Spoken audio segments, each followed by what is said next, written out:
Jimbo!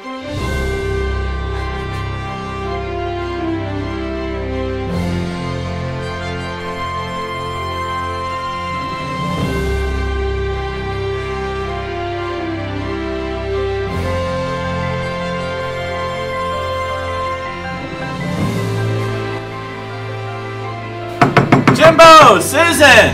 Who is that?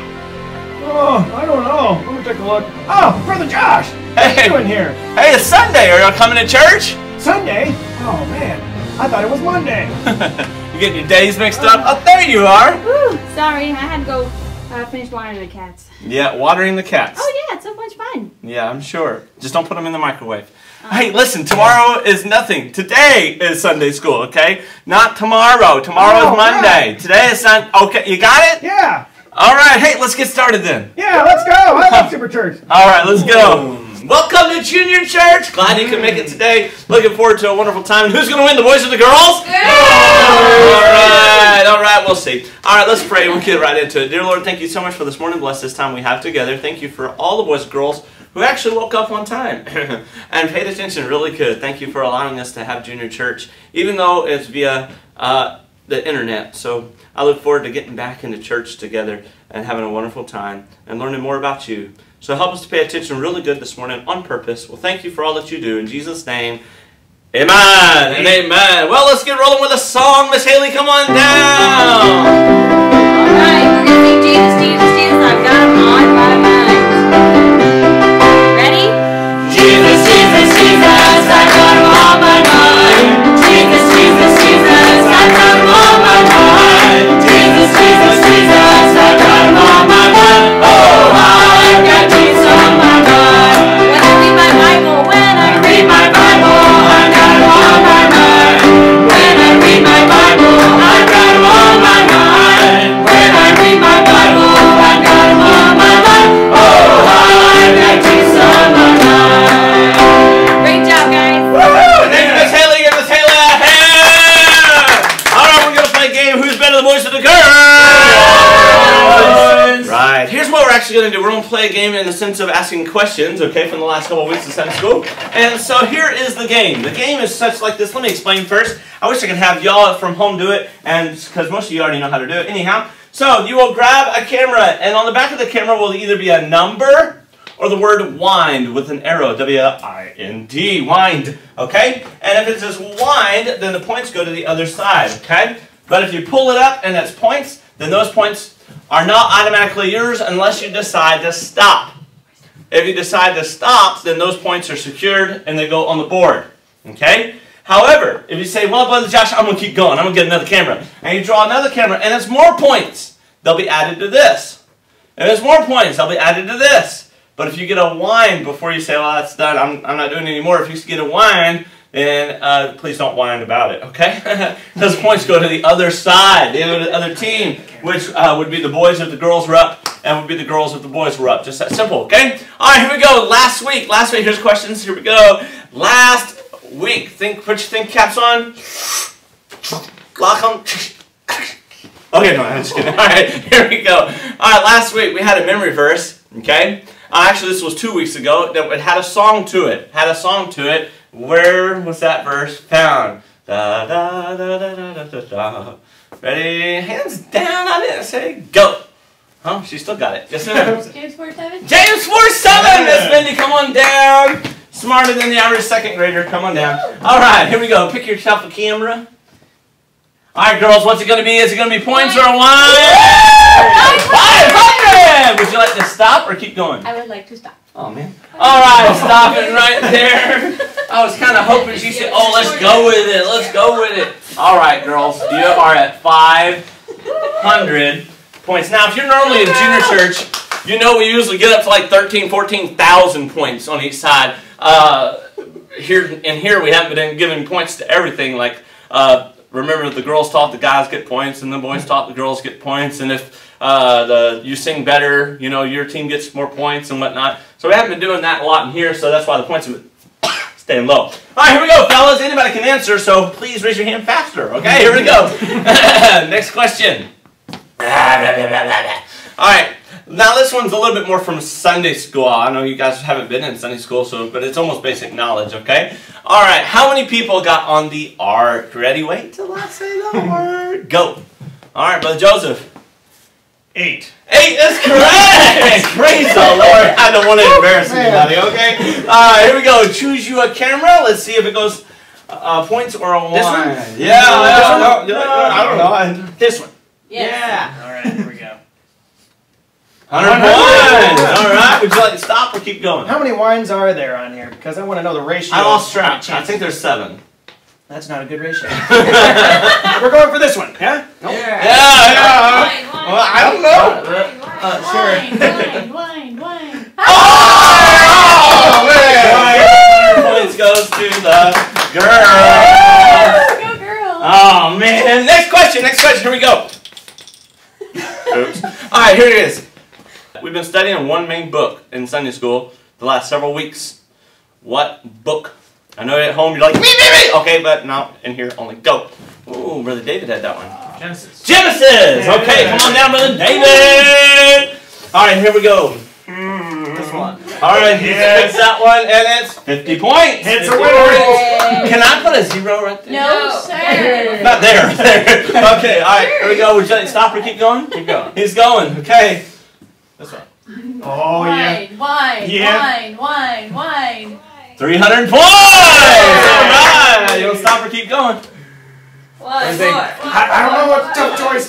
Keep going. Keep going. Okay, here we go. Could be the guys, could be the girls, you got it. Could be points, could be wine, and it's Go, Dad. 350 points to the girls. Oh man. Okay. No, let's keep going. All right, ready? Last question. This needs to be the last question because we need to keep going. Okay. There's one up there for 1,000, by the way. Okay. All right. Only one though. Trying to get the girls to keep going and go. Anyway, what do you have to lose, right? You're losing anyway. I'm winning anyway. All right. Question. Let me look at my list. Yes. Ow. All right. Last week, this is a little harder. Last week when we preached, okay, what did we preach about? Last week, I know we've been doing like 4 weeks of this, okay, so you had no peeking, okay, go. All right. We're going to lose points. The resurrection.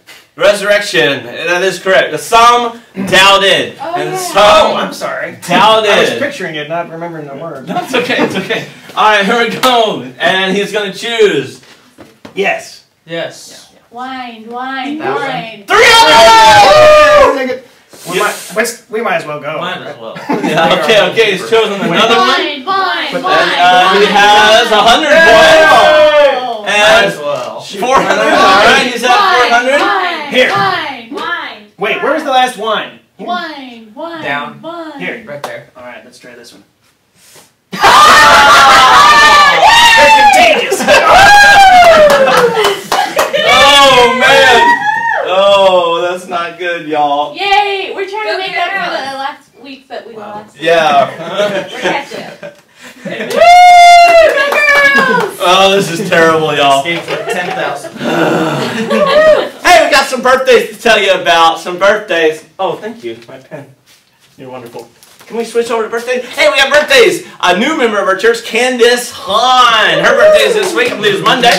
So congratulations, her birthday. Happy birthday, Candace. Happy birthday, Candace. Good job. Hey, and my own son's birthday is coming up on Tuesday. And that's Andrew. And he's going to be 5, so he'll be joining us in junior church. So everybody's happy birthday, junior church. Happy birthday, Andrew. Happy birthday, Andrew.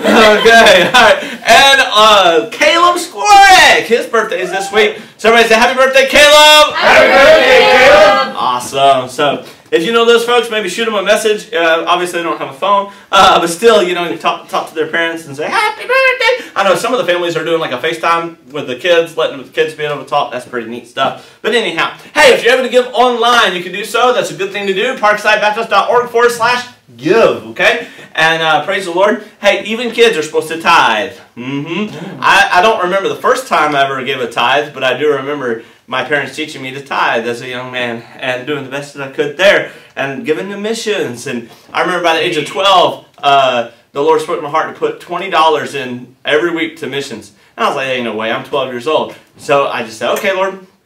And there were many weeks where I would find like a $20 bill on the floor, or somebody would say, hey, if you do this, I'll give you 20 bucks. But without fail, every single week, the Lord worked it out where I would get an extra 20 bucks as a 12-year-old, okay?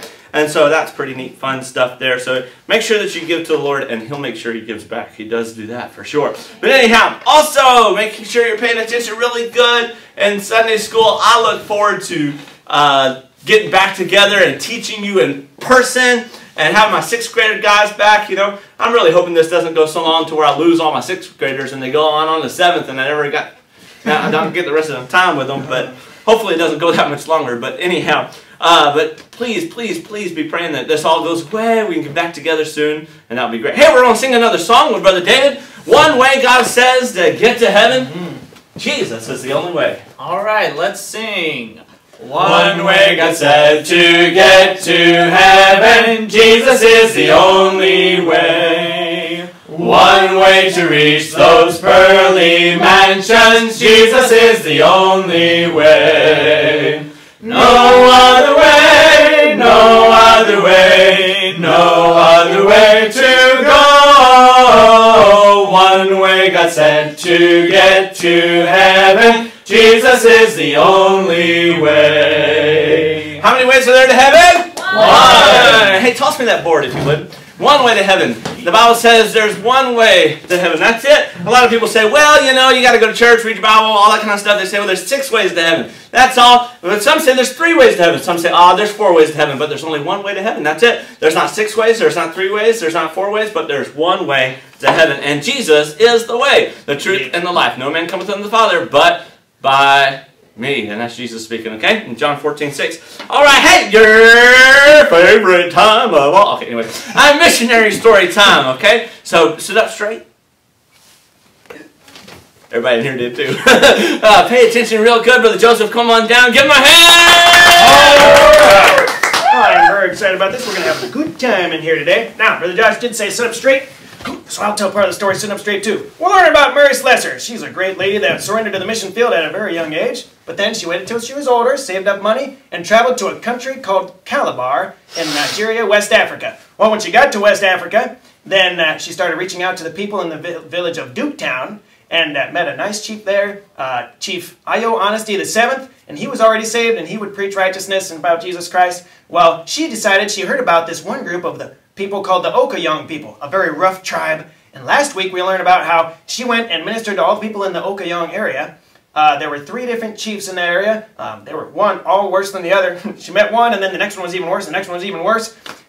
Getting drunk and killing people and all that. But she ministered to all of them, gave them all the gospel, and as the Lord worked in their hearts, over the next 2 years, she was with the Okayong people in that area, and the whole valley, that whole area started to change, and it was very peaceful now. People wouldn't get killed all the time, people wouldn't get drunk all the time. The people would even learn how to do farming and to do carpentry work, and so they actually started earning money and trying to, profit themselves and to be able to help their neighbors and things. So God was working in the people in the Okayong tribes. Well, Mary Slessor, after those 2 years, she had started to get pretty tired, and she noticed that she was ill all the time. Well, the mission board there for Calabar said that she ought to go back to Scotland for a little break to wait till she gets better and starts to heal from her illness that she had. And so she said, you know what, it's a good idea because she was really tired and sick all the time. So that was after 2 years God had changed the valley, that area of the Okayong people with the different chiefs that were there. And she had one chief there named Chief Adam. And he was one of the ones that she worked with the most, and she would go out from his village to reach the other ones. Well, one day, 3 days before she was going to leave, I remember I told you about this last week. I think, yes, yeah, it is a leopard. Well, one day, as she was with 3 of the twins, I don't know how that happened because they come in sets of 2. One of the twins obviously wasn't there. But anyway, she had 3 of the twins with her, and they were going through the jungle. And suddenly they heard a blood-curdling screech. Ah! Well, it was a leopard. Now, leopards actually make a very high-pitched noise that sounds like someone screaming, and it's blood-curdling. Well, they said, Mary Slessor said she could almost feel the hot breath of the leopard behind her. But they knew, they couldn't see it because it was in real dense jungle and there's trees on every side as they're walking down a narrow path. Well, they just kept walking. The little kids knew if they ran, then the leopard would pounce on them. So they just stood up even straighter and just walked faster and faster as they kept going. And Mary Slessor kept praying. She said, God of Daniel, please protect us. God of Daniel, please protect us. And you remember, in the Bible, Daniel was protected from the lions in the lion's den because God closed their mouths. Well, guess what? They made it all the way to the village. Eventually, the leopard got bored of his game that he was playing, whatever, and he leaped off and away. So she got back, and she thought, in her own mind, she was wondering, leaving all this, can I do that? What's it going to be while I'm gone? What's it going to be like? And are the people going to be different when I come back? Are they going to change their ways while I'm gone? Well, so she got on a ship and headed back to Scotland. And if it's on here, yeah, hey, we got a good view right now. We even got a pointer stick. So here we are in Nigeria, West Africa. She traveled back by ship to Scotland, which is up right in that area right there. So she got back. She started to tell all the people there about what was going on in Africa. And she was actually the most popular missionary in Scotland at the time. Many people would come from miles around to see her and to be able to hear her teach and tell about the missions in Africa. Well, as she did, she was constantly calling for people to come help. She said, especially for ladies, she wanted ladies to come. She said, you don't have to know a special trade. You don't have to know French. You don't have to know how to play the piano or be good at, even arts and crafts. Just come, because the people can need your help. The people need your help. They can use you in reaching out to them and encouraging them. And then at one meeting, she said, whenever there's need for soldiers in the army for the Queen of England, she said, men, all the best men will stand up by the thousands and they'll say, all right, we'll go to fight a war for her. But she said, what about for the King of Kings? Where are his men? Where are the men to be able to serve the King of Kings? And around the country she went, telling others that God needed people to be able to reach to these people in the other unreached parts of the world. Because there's not just Africa that wasn't reached. There's people like places like South America, places like here, places like over there. All over the world there was people that needed reach with the gospel. And Mary Slessor knew she was only reaching one small part. And she was already, wearing herself to death, working herself to death, trying to help the people. Well, and so she finished talking back there in Scotland. She finished telling people about it. Well, and she headed back from Scotland back to the valley, back to the area, back to, where were they at? Ikenji? The area of Ikenji, the Okayong people. And as soon as she got back, lo and behold, it was busy again, because as soon as she got off the boat, someone ran up to her, a messenger, and said, run, Ma, run! Because, they called her Ma Slessor in good memories. They said, run, Ma, run! A lot of tribes are about to get into a big war. They're having a palaver.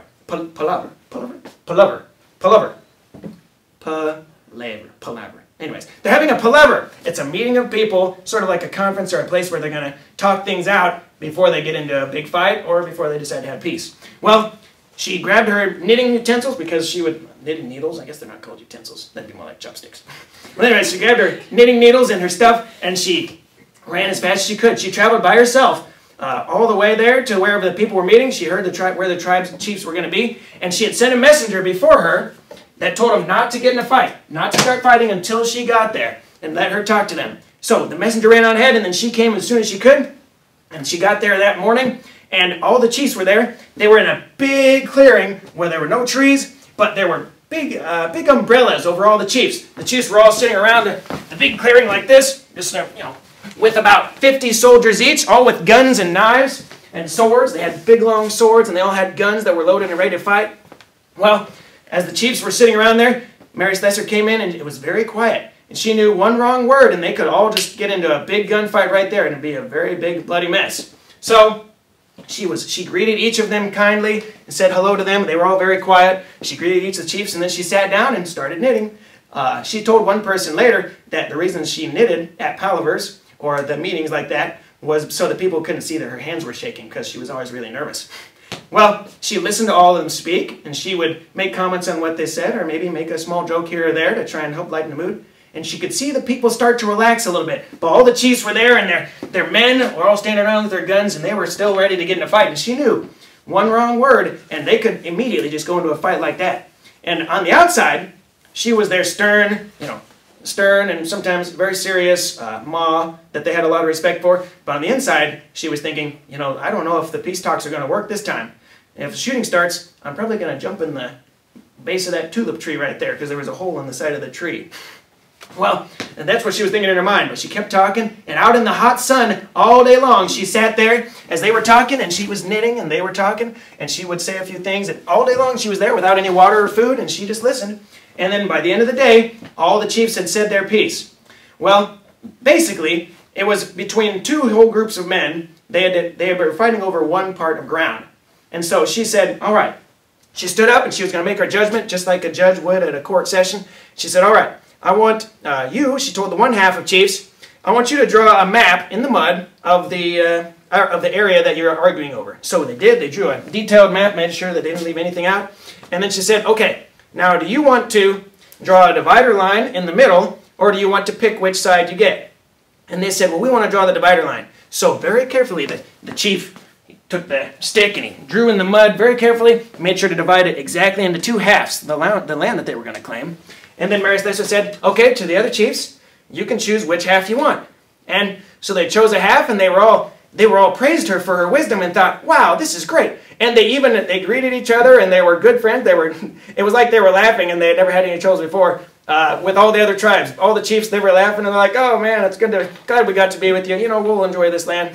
And all the pressure was gone because they saw that the wisdom of Mary Slessor, God working through her. They just decided, you know what, we're going to be at peace after all. Everything's going to be fine.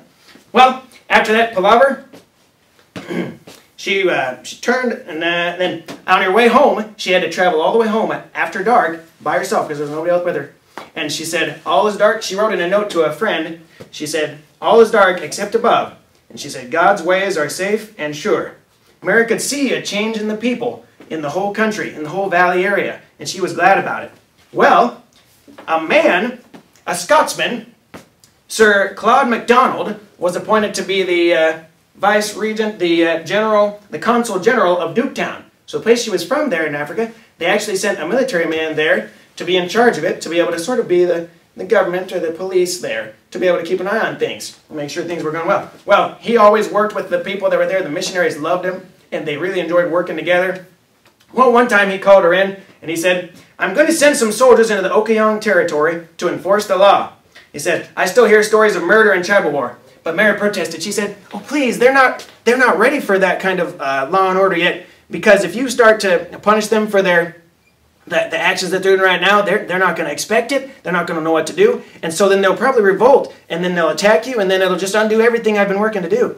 And he said, well, I've been instructed to send a vice consul over there, so I have to do it. And then with a smile on his face, he said, I'm sending you, Mary. You're the best choice. I want you to go in there and to be able to help to decide the same things that you've already been deciding. But I want you to have the authority from the Queen Victoria of England, the Queen of England, to be able to reach out and to be able to help the people there. And so she was so glad. He said, you'll even get a small salary. So she would go and hear the meetings and hear the things the hard cases that everyone had, and so she would counsel them. Well, she had heard, as she was doing this, she heard about a group of women. It was a gang of women that were actually going around and terrorizing people. I know you don't normally hear of women terrorizing people. It's normally men. I hate to say that. Sorry, guys. But in this case, it was women that were going around and terrorizing people. And one time, they came and surrounded her house. And they started yelling and jeering, and they said, give us all your liquor, give us all your booze. Or, give us all your liquor, give us all your booze. Sorry, as a woman, I was trying to yell. Anyways, and she said, well, I don't have any, and if I did, I definitely wouldn't give it to you. And then they said, well, you know, we could just kill you right now. And she said, well, I'll tell you what. She could tell, her keen eyes caught that they all looked pretty hungry because they were haggard and worn. And so she said, tell you what, if you will go and plaster the walls and the schoolhouse, then I will fix you up a hot meal and you girls can have something to eat. And so they looked at her and they said, we could kill you right now. And then she said, well, you could, but then you wouldn't get anything to eat. So they thought, well, she's pretty serious. And she seems pretty bold, too. So they actually left her and they went and they plastered the walls. They put the coating on the walls of the schoolhouse and made it look nice. And then when they came back to her house, she had a big meal prepared for them of fried bananas, corn, coconuts, and baked fish. So the women all ate there, and they actually all learned to love Ma Slessor. And one time, a little while after that, one lady brought a big gourd to Ma Slessor. And this gave her a big gourd to her. And so she gave Mary Slessor the gourd, and then she left. Well, Mary Slessor looked at it, and when she opened it up, it wasn't full of the gourd meat. It was actually full. It had 2 twins in it. So she took the twins and cared for them. She raised 51 sets of twins. I told my sisters last night the wrong number. I thought there was 52 twins total, but there's actually 51 sets of twins. So that's 102 babies. Anyways, so all over the... Wait, is that 100? Yeah, 102, yep. Anyways, all the years of her life, that's how many twins that she helped to raise. She would travel everywhere in a canoe. This is really exciting, I like this. She traveled everywhere in a canoe. I don't know if you've ever been in a canoe before, but they're awesome. And up the streams and in the little creeks and rivers, they would just be in the canoe like this, and they'd row. Row your boat, kind of like that. That's basically. Well, anyways, there were 12 people with her in the canoe, and as she traveled one time, they were in a river, and a big hippopotamus jumped up out of the water. And hippopotamuses are big. They're as big, probably bigger than my car. They're about as big as your minivan, if you have a minivan.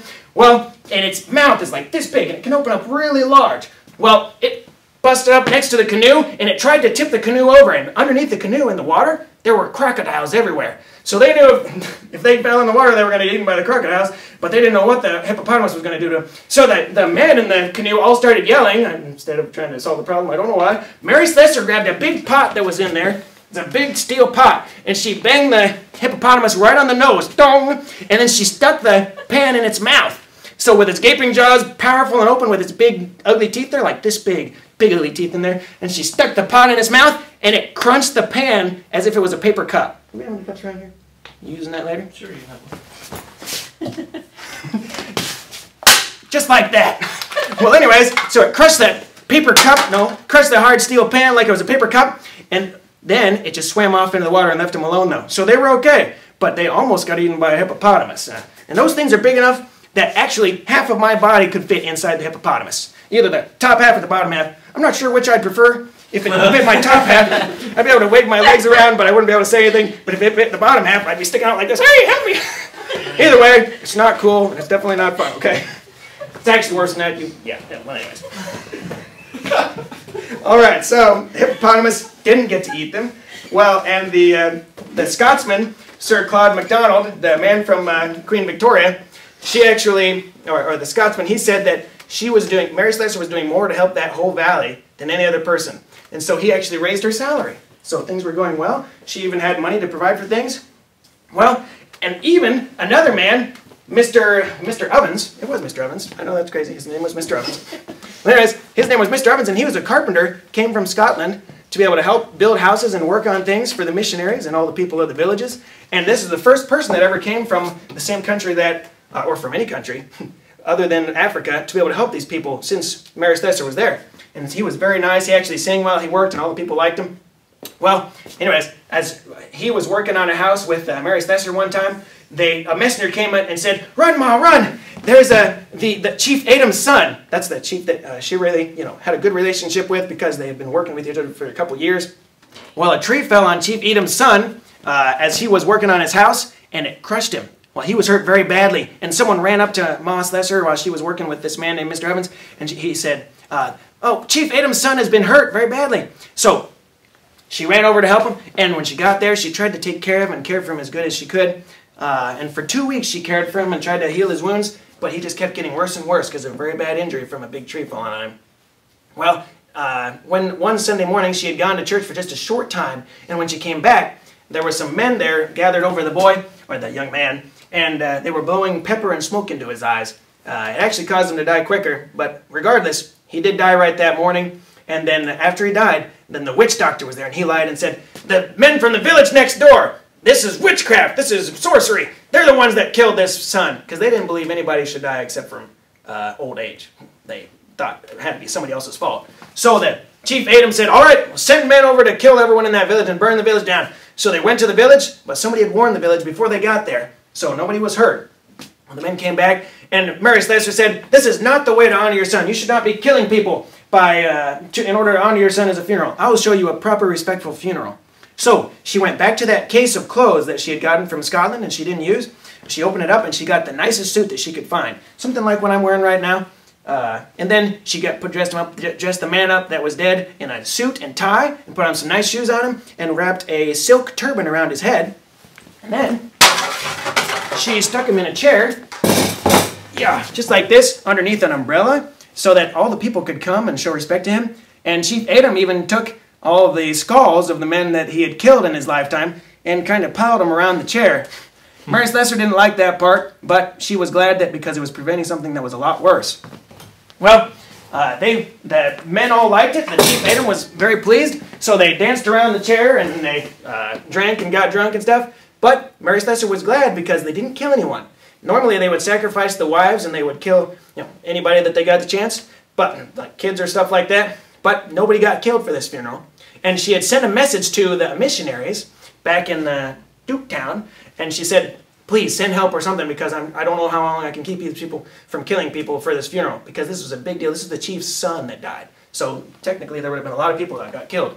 Well, the next morning, 2 missionaries showed up with a slideshow presentation. Kind of like a screen like this, except with a little clicker. Anyways, so they had pictures and stuff on the slideshow. The men in the village had never seen it before, and so they were really impressed, and Chief Adam was very pleased. Well, so they honored him that way. The next day for the funeral, Mary Slessor was very nervous, but the funeral went off very well, and then they just buried the son. They respected him like we would do here in America, and nobody died. That was probably the first funeral, literally in thousands of years, in that whole valley where nobody was killed. They always killed people at every funeral because they didn't wish that anyone should die. So they killed somebody else. Terrible idea. It's not a good idea. I don't know what they were thinking. But either way, nobody died at that funeral, so Mary Slessor was pleased to be able to see God was working in their hearts. Well, Mary wrote home, there are missionaries working here even harder than I am. We need help. How we need help. We need so much help. But still, no one besides Mr. Ovens came, and he only came for a short time. Well, Mary's fame spread all over Africa, all over Nigeria at least, and there were even one week there were 4 different chiefs that came and counseled with her to be able to get wisdom about decisions. Well, as Mary Slessor was there in the Okeong area, she decided she was going to go to another tribe of the Akpop people. She was going to leave Akinji and go in a village in the Akpop near the Cross River. She wrote to the mission board about it, and the mission board wrote back, well, if you want to go to Akpop, then there's really not any way we can stop you, is there? So she left. Went to the village of Akpop. When she just got settled in, she left her nice house there in Akinji and went there to the small village, and she lived in this tiny little hut. But just as she got there, a horrible epidemic of smallpox broke out. And smallpox was a deadly disease back then that many people would die. If they got it, they would die. It's like where you get a real bad fever and flu at the same time. But anyways, the people would just get weaker and weaker as their body would die and deteriorate. Well, smallpox broke out and it got so bad it lasted for about a year, and it even spread to the town from the Okeong area, the town of Akinji, that she had been before. And one person, the smallpox outbreak was so bad, the person delivering the vaccines from the government, he stayed to help, and they would take the people and line them up. And she even went back to her village in the Akinji area, so she left the Akpop tribe she had just got to and went back to Akinji, and she used her big house there. It was a 2-room house, and she lined up the people right next to each other as they were sick and dying of smallpox. And she would try to tell them encouraging things about the Lord and talk about Jesus and try to comfort them in any way she could as they were dying. Well, even her beloved Chief Adam, the chief that was the chief of that village of Akinji, he became sick too. And after 2 weeks she tried to care for him, but he ended up dying of the smallpox. And all by herself, she took him and she made a coffin for him all by herself, and she buried him all by herself too. Well, everyone in that house had died. And so Miss Mary Slessor, she left the house and was never able to go back to it because it was not fit to live in. All the dead bodies were in there. And so brush and shrubbery grew around her beautiful house that she had there, and it eventually sank into the ground. She was never able to go back to it. Well, she went back to the village of the Akpop people, and then she collapsed on the floor in her little hut. Well, Mr. Ovens found her there and another missionary, and they took her and they sent her on a ship back to Scotland. As she was leaving for Scotland, she heard of a tribe of people called the Aros people. And even though she was so tired and weak, her ears perked up when she heard about a new tribe of cannibals that had invaded another village nearby. They were slave trading cannibals. They would take other Africans and trade them as slaves. Well, she said, the Aros people, I might like to be meeting them. So, next week after Mary Slessor gets better, we're going to hear about her and getting to meet the cannibal slave traders called the Aros people. All right. Well, that's the end of the missionary story for today, and I'm excited that you guys got to hear about that. Brother Josh, back to you, brother. Woohoo! Get my hand! All right. And I just lost everything in my Bible. Thank you, Brother Joseph. You can leave it down there, or over there if you would. Well, praise the Lord, though, that Mary Celeste was able to help all those people. You know, helping people is very rewarding. Helping people is very good thing to do. It's also humbling to know that you were able to help somebody, okay? Let's go over our memory verse, okay? All right, you got a new one. If you were in Sunday school, this is the one you would need to say for next week. This is the one you would need to learn. Say it with me. Colossians 3:25. Say it with me. Colossians 3:25. But he that doeth wrong shall receive for the wrong which he hath done, and there is no respect of persons. Colossians 3:25. God looks down and he says, look, I want you to understand something. Everybody that does wrong shall receive for the wrong which they have done. On earth, you do end up paying for sin still. The final penalty for sin is what Jesus paid for. Jesus didn't pay for the temporary punishment for your penalty or for the sin that you've done. For instance, if you lie and your parents have a rule in the house you don't lie, if you do, you get punishment, discipline, right? Well, you can't walk up to your parent and say, well, Jesus paid for my sin, it's paid for. No, your final penalty is paid for. You can't go to the judge one day and say, well, I was speeding, but Jesus paid it all to him I owe. It doesn't work that way, okay? So, but he that doeth wrong shall receive for the wrong which he hath done. And there is no respecter of persons. So in other words, if the king did wrong, then the king received punishment for what he did wrong. If the beggar on the street had done wrong, there's no respect of persons. God's not going to say, just because he is in high position, I'm going to forgive him for doing it. And I won't let man punish him. No, that's not the case. There's no respect of persons. God's not going to look down and say, well, I love him more than I love her. I love her more than I love him. No. There's not respect of persons. God's not going to say, well, I'll let it be easy on this person because, they're the king at this time, No. But he that doeth wrong, no matter who it was. You remember David? He committed sin. And he had to face a high consequence, a high payment, an earthly payment for the penalty of that sin. Sure, he did. And multiple time after time we see that. And we'll see an example of that in a little bit as we go to Genesis. Genesis chapter number 18. Genesis 18. Genesis 18. In Sunday school we learned about Lot. And we learned about Abram. And then in chapter number 17, Abram's name was changed to what? Abraham. That's right. He was 99 years old when his name was changed from Abram to Abraham. Can you imagine being 99 years old? 900 period. Whew, that'd be crazy. But 99 years old, whew, that's old, okay? But praise the Lord, he was still kicking and still moving, still going. Amen, all right? And that's in Genesis 17. Now we're in Genesis 18. Let me kind of give you a refresher from Sunday school. When Lot and Abram had separated ways because there was strife amongst their herdsmen, Lot chose the plain, right? So he went down to the plain of Jordan, just outside the city of Sodom. The Bible says he pitched his tent towards Sodom. Okay? There were 5 main cities down there in the plain, and each city had a king. Okay? There was a king of Sodom. There was a king of Gomorrah. There was a king of Zorah. There was a king, I don't remember the other 2 kingdoms at the moment. But anyway, there was 5 cities there. And you remember the story where there was 4 kings that rose up against the 5. They came, conquered them, took all their possessions, took their belongings, took Lot, his family. And then a messenger came to Abraham. And he told Abraham, hey, Lot's been taken captive. And Abraham took 318 men and went chop suey on them. You know what I mean? And he went out there, recaptured Lot. You remember that from Sunday school. And anyhow, so long story to be short, Lot returns back to Sodom after the war, after fighting. And now he is a judge in the land, according to chapter number 19. In chapter 18, he is sitting at the gate. He was a respected individual, almost like on the high council, so to say. He was one that when you passed through, he would help with the tariff tax and that kind of stuff. Sitting at the gate making sure that, almost like customs, making sure everything was done properly, okay? He was kind of like overseeing what's going on. Well, one day he's sitting there at the gate, and 2 men come, and they look different. There's something different about these 2 men.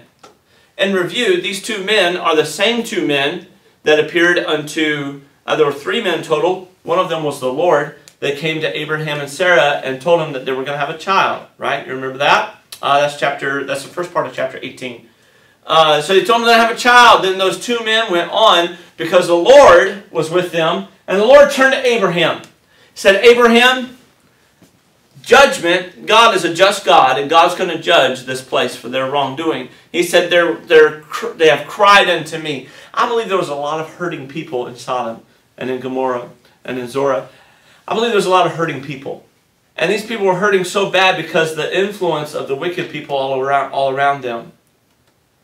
I say all that to say this. Lot was already there. And Lot said nothing.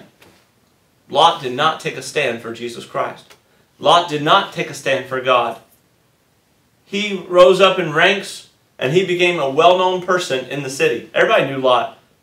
Sure they did. I mean, he's sitting at the gate. How can you miss him? It's like the greeter at Walmart. I mean, you know, everybody gets to see him, okay? I have the greeters memorized at these Walmarts, okay? The other day I didn't recognize one of them because he had a mask on. But anyway, back to the story. So the Lord stayed there with Abraham to talk to him for a while. And those two other men went on. The Lord sent them on for a special reason. Look down. We're in Genesis chapter number 18. Verse number 20, the Bible says, the Lord said, because the cry of Sodom and Gomorrah is great, and because their sin is very grievous, he says, I will go down now and see whether they have done altogether according to the cry of it, which is come unto me. And if not, I will know. So he sent the two men, verse number 22. They turned their faces and went thence. So they're going down to the city. But Abraham drew near to the Lord and started talking to the Lord. And he said, Lord, will you destroy the righteous? Look at verse number 23. And Abraham drew near and said, wilt thou also destroy the righteous with the wicked? Abraham, may I say this in a nice way, assumed that Lot was still righteous.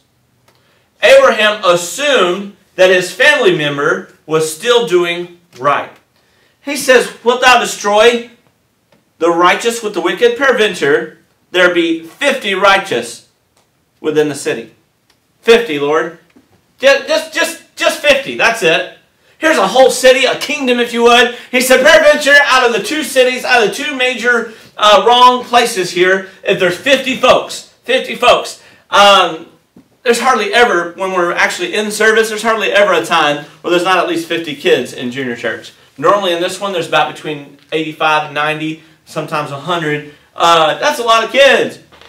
But out of the whole city, he said, peradventure, there's 50 that are righteous. And he got to think for a second. He said, well, what if there's 5 short? You know, 5 short of 50.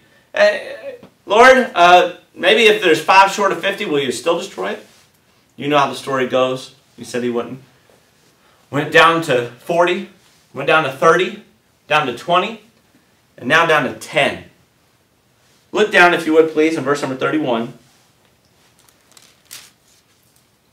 He says here, and he said, behold now, I have taken upon me to speak unto the Lord. Peradventure there be 20 found. And he said, I will not destroy for the 20's sake. Verse number 32. And he said, oh, let not the Lord be angry with me. He said, let not the Lord be angry. And I will speak yet but this once. Peradventure 10 shall be found there. And he said, I will not destroy it for 10's sake. And the Lord went his way. As soon as he had left communing with Abram, and Abram returned into his place. Abram thought, that's good enough. That should be fine. Let's count it out. Ready? There was Lot, his wife. Lot had 4 daughters. The oldest, the second oldest, third, fourth. Okay? That's 6 folks, right? His 2 oldest daughters were married. So he had 2 sons-in-laws. So we had 2. That's 8 people. Here's Abram. Surely, I mean, here's 8 folks. They're they're family members. You know, we did Lord's Supper together. Well, they didn't have that kind of stuff yet. You know, we did all sorts of stuff together. Man, we have meals together. We have fun together. Every once in a while we'll have fellowships together. Sure, our herdsmen don't get along, but at least we do. Okay? Anyhow, there's 8 of us. That should be fine, right? There's 8. Surely they've convinced 2 other people that there is a one true God. Surely they've convinced 2 more people that everything's all right in their Father's house. Surely they've convinced 2 more people. I got a thought for you today, if you can show the next thought. And that is simply this. If there were 10, all the lives would have been saved. If there were simply 10. How many did they have to add to their family? 2. If they would have convinced 2 people that God was God, if they would have convinced 2 people to be taught in the ways of righteousness, if they would have simply convinced 2 people to follow God instead of mammon, if they would have convinced 2 people to follow God instead of self-will, if they would have convinced 2 people, Lot had been there for years. Some of the Bible studies show for 16 years. I don't know where they got that from, but anyway. They had been there for a while now. I think it was because he had 2 younger daughters when he lived in the city. But anyhow, can you imagine?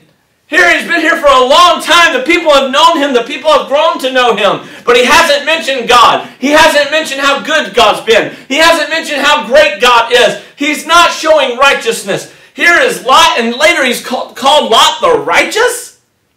But yet, here he's stuck in a bad position. What do you mean, Brother Josh? His fruit is about to be made known. The angels appear, and they walk to the city, and Lot's like, hey, y'all look different, come here. Y'all eat at my house tonight. I'll come and I'll feed you well. Now these men were sent on a mission from God himself to go and check out the city, to see, if it really is as evil as everybody's crying out that it is. And so, he sent these men in to spy. Instead of 12 men went to spy on Canaan, 2 men went to spy on Sodom. Both had a bad report. Okay, anyway, so they went in there, and they're looking around. They said, no, you don't want to roam around the streets. They even said that they were going to go in the streets all night long. In chapter number 19. He said, no, spend the night at our house. He persuaded them. They came, and he fixed them a feast, man. Unleavened bread and baked that. I don't know how that's a feast, but anyhow, they fixed them a great big old meal, and they ate. So there's proof that angels eat. Anyway, they ate, and they were sitting there, and they're thinking about all the things that are about to take place. And they're like, we're sitting here. Have you ever been told to do something, and you kind of feel bad because you're waiting to do it? But the evidence came to them. Hey, Lot! Let those 2 guys out now! Lot's like, hey, no. They ain't coming out to you. They were wanting to do wicked things to these men. And they said, let him out! So he comes out, Lot comes out and said, look, man, guys, leave him alone. He looks, and the Bible says, young and old, all the men of the city from all corners were there. Can you imagine? There's a ton of people. And the Bible says they were pressing on Lot, so much so even to break the door. Lot offers a lesser sin, so to say, so he thought. And praise the Lord, they turned that down. But even then, he shouldn't have offered that. We're not going to go into that. Anyhow, Lot's being pressed to the door. He doesn't know what to do. So much the door is like to be broken. They said, what we were going to do to them, we're going to do twice as bad to you. Let us have them. Finally, those 2 angels reached in. They grabbed Lot, and they shut the door. And immediately, they smote all those men with blindness. Blindness. They couldn't see. Have you ever been blind? Hopefully not. I remember I was playing basketball with some of the guys on a Saturday night. Oh, this has probably been, 4 years ago, 5 years ago? And it's been a while. But anyway, I got elbowed in the eyeball. Hard. And when I went to open my eye, I couldn't see a thing out of that eyeball. And I was nervous. I was like, oh great, I just lost my sight in my left eye. I'm going to be patched apart in a second. And I was like, man, this is not going to be good. Oh, what am I going to do? And we hadn't started Patch Club yet, but it would have fit real well. But still, I was rolling around. I couldn't see. It was bad. I could see out of my right, but I couldn't see out of my left. And anyhow, so I got home, and I had to go buy a patch. Why? Because all light was giving me a headache. I couldn't see the light, but I knew it was there because it was giving me a headache on that side of my eye. It was weird. It was weird. I went and got it checked out, and they said it would heal in a couple days. Praise the Lord, it did. And hallelujah. I see just fine. I see the camera right there. No, I'm just kidding. But anyhow, but it's hard being blind. We have a man in our church who's blind, comes sits on the front row almost every Sunday. Sometimes they'll sit closer to the back. Depends how well he's feeling. But anyhow, and I love it because he'll be sitting there before the service and he'll have his phone clipped on his shirt and he's listening to the Bible, reading it to himself. And I think that's awesome, you know. That's what he can do as a blind man. And so, but that's his way of serving the Lord. I love it. It's great. But here were these men. They were blind because of sin. And they were trying to get in. I say that to wonder. Has any of those heard that Lot was a Christian? Had any of those heard of the testimony that Lot had? Here he ruined it by offering another sin to them. What a testimony Lot must have had to them. They had no idea he was a Christian. They had no idea that he was a servant of God. And the angels appeared unto him, and he brought them in his own home. And they said, look, get your family together. You have got to get out of this place. God is going to roast his marshmallows tomorrow. And this place is going down. You have got to get out of here. And he said, well, you know, I got family members. So he went to his son-in-law's houses. And watch what happens. I'd rather look at it. I didn't mark down where it was, so I'm going to try and find it real quick.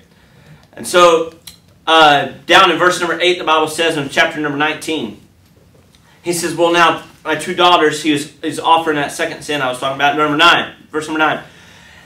And they stood back and said again, this one fellow came to sojourn, and he needs to be a judge. They're making fun of Lot and the stature, the position he now holds as a judge.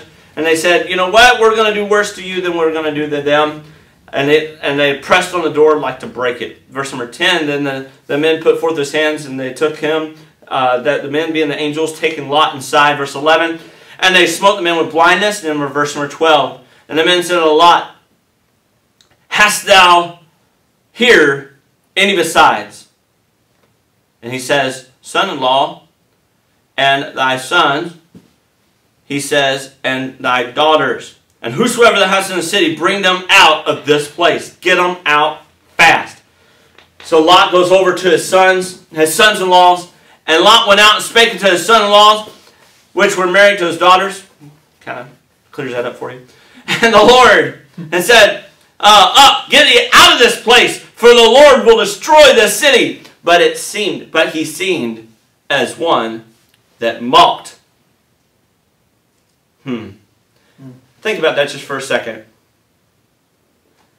But seemed as one that mocked unto his son-in-laws. What do you mean? Kind of like a hypocrite. All this time, you're doing the same thing as us. You're partying just like us. You're having fun just like us. And now you want to tell us that God's going to do something? Now you're going to tell us that God's going to destroy the city? Now it's seen as one that mocketh.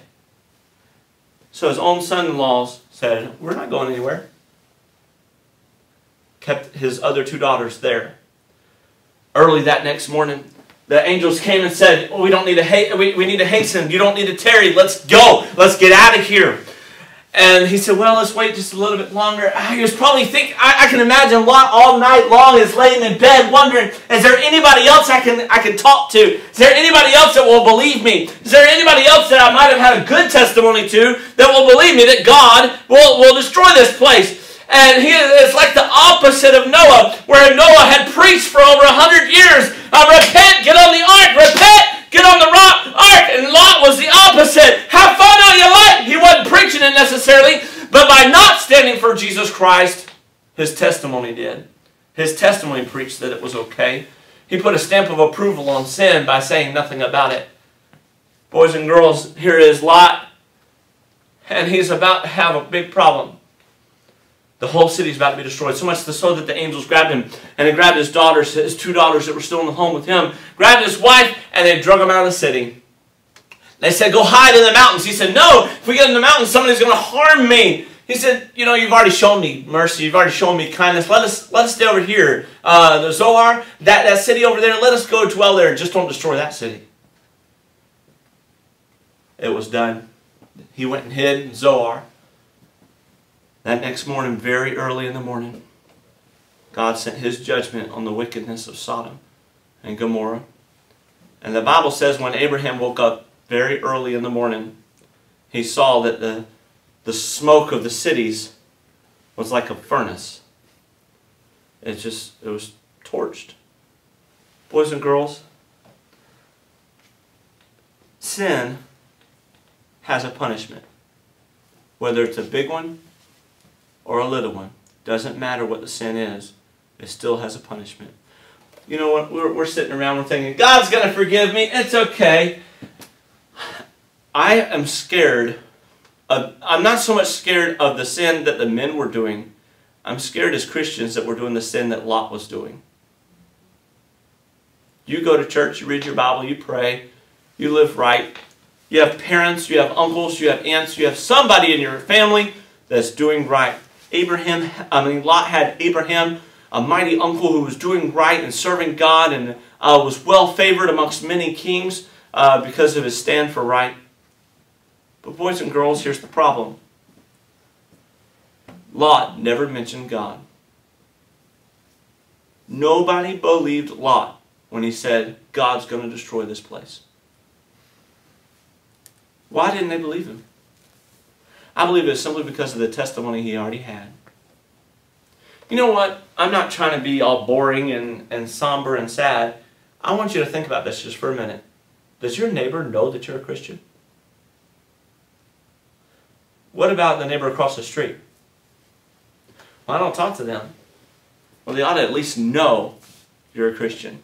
They ought to at least know there's something different about that individual. They ought to at least know you don't listen to rock music. They ought to at least know that you don't curse. They ought to at least know that you don't swear. They ought to at least know that you don't do the wrong things. You don't play the bad video games.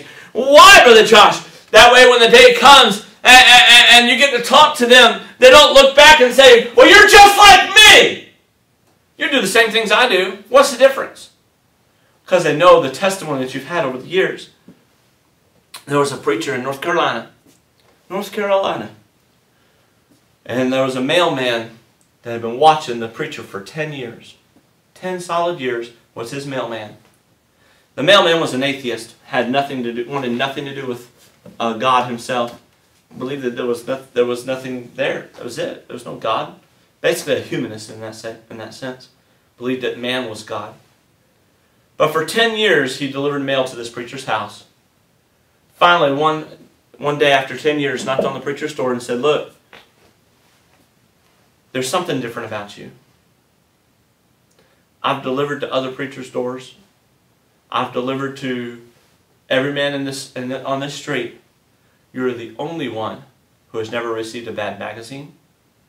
You're the only one who has never received filth and bad advertisements.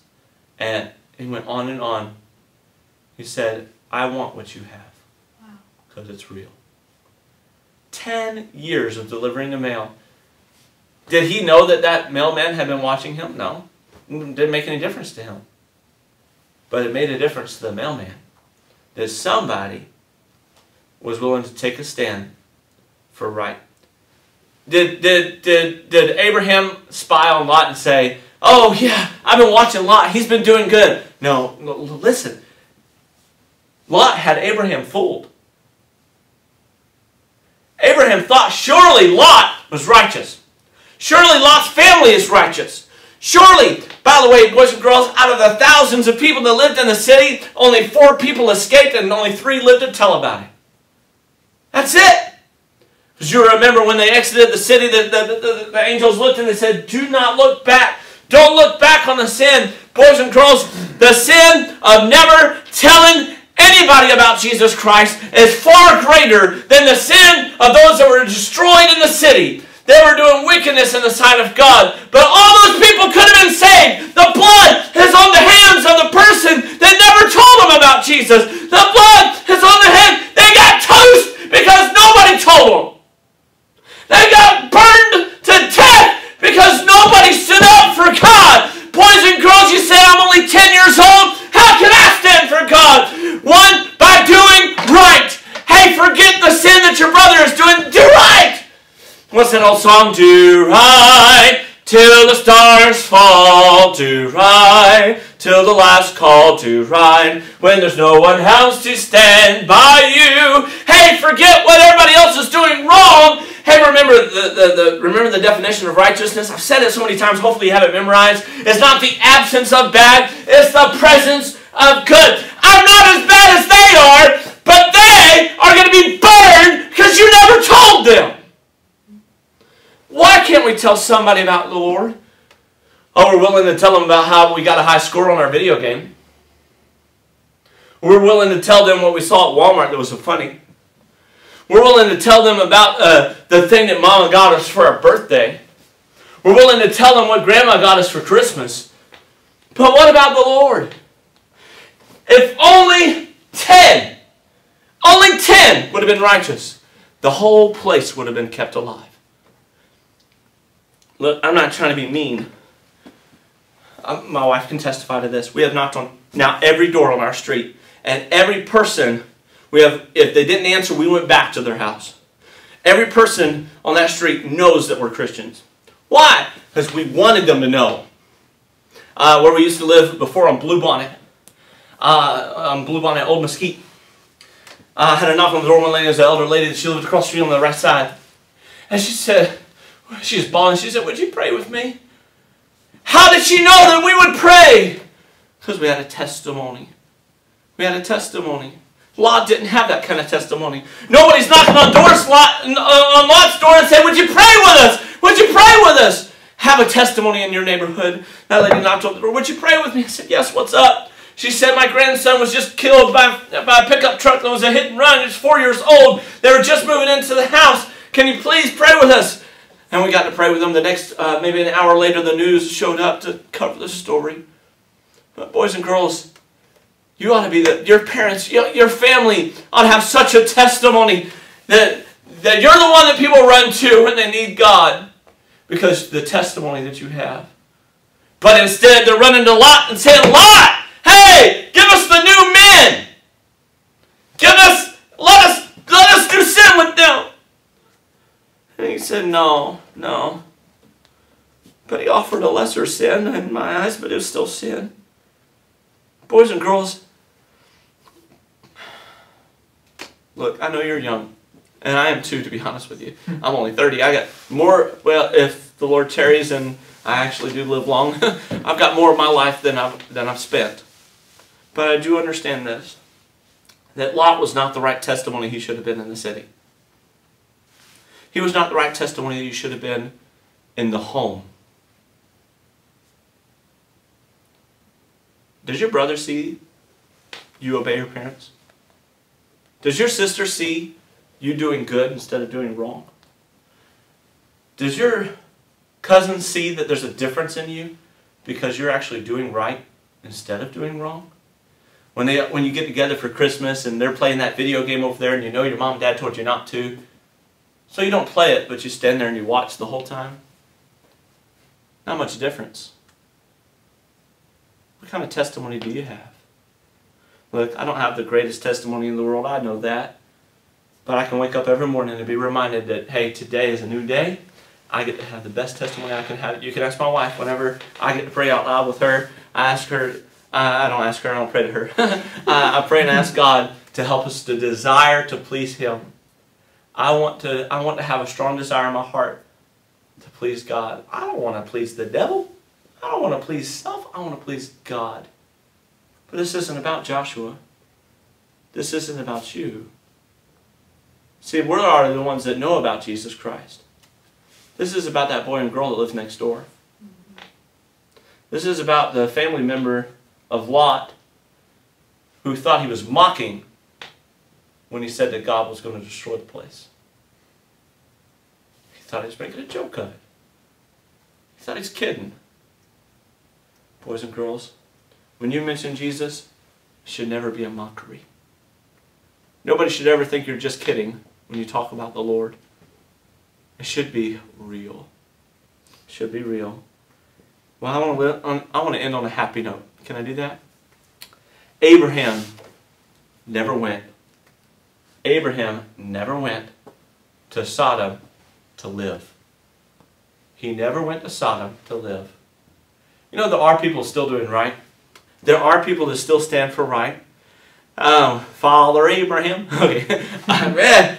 You know, honestly, you can look at the things that Abraham did wrong. Aren't you glad that your name's not in the Bible and they list all the things you did bad and the things you did good? I'd be like, embarrassed! That's okay, we have Facebook nowadays. But anyhow, I'm just teasing. Still though, get your face off of Facebook, get your face in the book. Okay, but anyhow, so the Lord looks at us and He says, look, can you just simply be salt? Salt. But if salt has lost its savor, wherewith shall it be salted? The Bible even says it's become worthless, good for nothing. I don't want to be a good for nothing Christian. I preached that one. I was in college chapel. That wasn't in junior church. But I don't want to be a good for nothing Christian. I want to be worth a lot to God. Much worth. Hey, what about Lot? Can we talk about that just for a second? That's what we've been talking about, right? Lot. Can you talk to 2 more people, please? Surely Lot talked to 2 people by now. Surely. You know when we have competitions with all the tracks going out? Are you really handing them out or are you just writing down a number? You stick a stack over here and put the rubber band on your arm saying, look, I passed out 10. Yeah, you passed that on the shelf. Okay, that's not, no, it goes to people. Because those people are like those people in the Sodom and Gomorrah where they need to know somebody is real. Amen. And they need to know that there is a risen Savior, and He's in the world today. I know that He is living, whatever men may say. Hey, I look forward today to see Jesus face to face. Oh, it's going to be wonderful. I don't know my reaction yet. You know, there's a lot of things you prepare for. You know, like if you're going to have a car accident, what are you going to do? You know, when I see Jesus, I don't know. I've thought that one through so many different times. I don't know. I don't know if I'm going to laugh, run up and give him a hug, go give him a high five, and say hello. I don't know if I'm hiding in the corner going, is that really him? I don't know. But I do know this. Oh, it's going to be amazing. It's going to be amazing. I lived my whole life so far you know, because of Him. And I get to thank Him. And so, you know, how do you boil all that down into one sentence? You know, it's just like, hopefully I don't only get one sentence with Him, but you know what I mean. First impressions, right? Well, I've talked to Him a lot. Never mind, you know what I mean. Okay, hope you learned something this morning. I hope it was a challenge to you, not just to keep Christ inside, but share Him. Bring Him out to other people. The greater sin, I think, of Sodom and Gomorrah is that all of them had to die. All of them had to die. If he would have been like a Noah, I think they would have been saved. Sure. Now, I'm not slapping Lot. I'm trying to say let Lot be an example to us of what not to do. Yep. Let's just do right and just stay doing right. And let others look at you and say, man, that's a Christian right there. Something peculiar about that person. Okay, anyway, maybe it's the way they comb their hair. Okay, anyway. All right, well, I thank you for listening. Thank you for paying attention. May I leave you with this thought? We're going to play a game right after this, but anyway, may I leave you with a thought?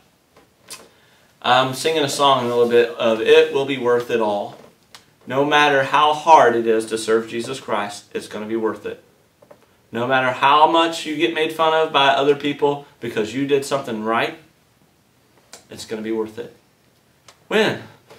Maybe not here, but when I see Jesus, that's when it's going to be worth it.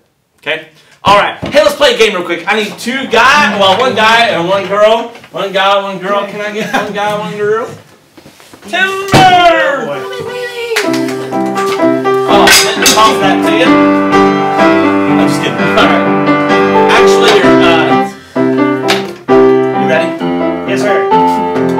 Alright, if you'll take that. Where's those balloons? Oh, whatever. Okay. Here's how this game works. You can have that one, you can have that one. I'll take it just for a second, actually. Yeah. Here's the object of the game. You're hitting it up and you're trying to keep yours up while the other person's trying to knock yours down. Okay? It's just that simple. You can only hit the balloon with your racket, okay? Don't hit Brother Joseph. Don't hit Miss Haley, okay? So you're trying to keep yours up. Oh man, this is really easy. Just go like this. Whack! I'm just kidding. Alright, so that's it. Please don't hit each other. Okay? The main objective is keep yours up for the longest. That's the main objective, okay? The bad objective, the other objective is make sure theirs goes down. Alright, got it? Alright, here we go! Starting in 3, 2, 1!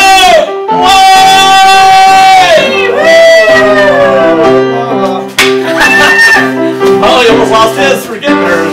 There we go.